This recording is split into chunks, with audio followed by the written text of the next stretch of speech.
to his person. Heavy footfalls came seconds before the lock sprang. Brandon appeared in the doorway, his wiry arms folded across his chest. A dark tuft of hair fell over his left eye, much like the pirate patch he refused to take off after his 7th birthday party. Only that child, the one with the toothless grin and tales of playground games, was a far cry from the scowling kid who stood before me now. "Why can't I just hang out with Uncle Shep while you're at the clinic?" Brandon asked. "You know why.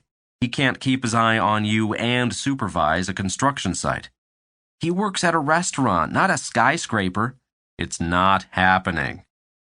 He opened his mouth, but I could easily guess the direction of his next subterfuge. I cut him off.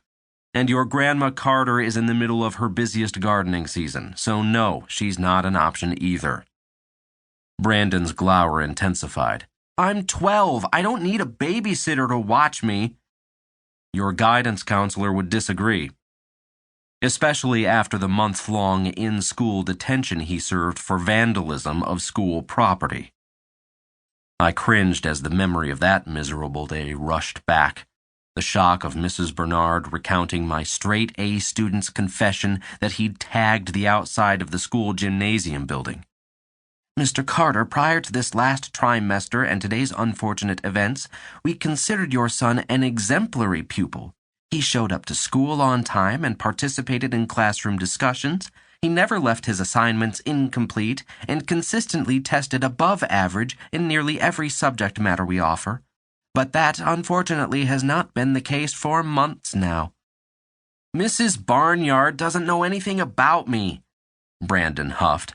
"Mrs. Bernard," I corrected, "has some valid concerns, as do I." "I'm old enough to take care of myself. It's not like you don't work across the street." I blew out a slow breath and rubbed my forehead with my forefinger and thumb. It didn't matter how close my clinic was to our house. I'd lost faith in his judgment, and maybe in mine too. When we see this kind of altered behavior in a student of his age, it's important to search out a root cause, and usually the breakdown can be traced back to the home. Have there been any recent changes in your personal lives? Different work hours? A new dating relationship? As if I had the time to date, let alone the patience. Working 60 to 70 hours a week wasn't uncommon for a veterinarian, especially considering I'd recently taken on a partner and expanded my business to offer house call services. "You seem to forget you've already shown me what happens when I give you too much freedom." Brandon jutted out his chin. "Then send me to Oma and Papa's early this summer.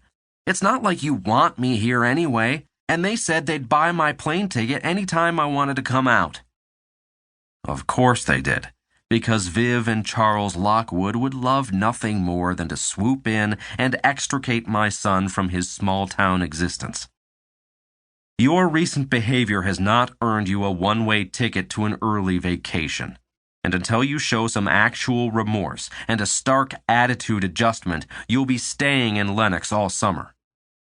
His eyes narrowed to a silent dare, a mocking challenge that seemed to say, "You'd never actually do that." Hands tucked in hollows of his armpits, Brandon balled his fingers into two tight fists.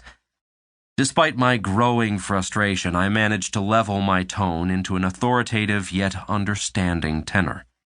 The exact tone the choice method, cultivating truth with your preteen, suggested in Chapter 3.